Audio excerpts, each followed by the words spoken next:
ഗുരുവായൂരപ്പനെ പൂജിക്കാനാവണമെങ്കിൽ പൂർവജന്മ സുഹൃതം വേണം. ഗുരുവായൂരപ്പനിൽ ഒരിക്കൽ മനസ്സൊന്ന് നിറഞ്ഞു പോയാൽ പിന്നെ നമ്മൾ ഭഗവാനെ ഉപേക്ഷിച്ചാലും ഭഗവാൻ നമ്മൾ ഉപേക്ഷിക്കില്ല. കൃഷ്ണനോടുള്ള സ്നേഹം കൂട്ടാൻ വേണ്ടി അവൻ ചില കുറുമ്പൊക്കെ കാട്ടും. ചില കുറുമ്പൊന്നും നമുക്ക് താങ്ങാനേ പറ്റില്ല. പക്ഷെ അവസാനം ഒരു ചേർത്ത് നിർത്തലുണ്ട്, ഞാനില്ലേ കൂടെ പറഞ്ഞിട്ട്.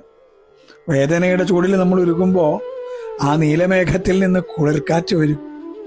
ആളുകൾ ശകാരവർഷം നടത്തുമ്പോൾ പൊന്നോടക്കുഴലിൽ നിന്ന് സ്വരരാഗ ഗംഗയൊഴുകും. നമ്മൾ വിശന്ന് കണ്ണാന്ന് വിളിക്കുമ്പോഴേ കുഞ്ഞി കയ്യിൽ അവിലും ചീരക്കൂട്ടാനൊക്കെ ഇട്ട് വരും. നമ്മൾ വല്ലാതെ തളർന്ന് വീഴാൻ പോകുമ്പോൾ നമ്മളെ മാറോട് ചേർക്കും, ഞാനില്ലേ കൂടെ ചോദിക്കും, കൃഷ്ണ ഗുരുവായൂരപ്പ.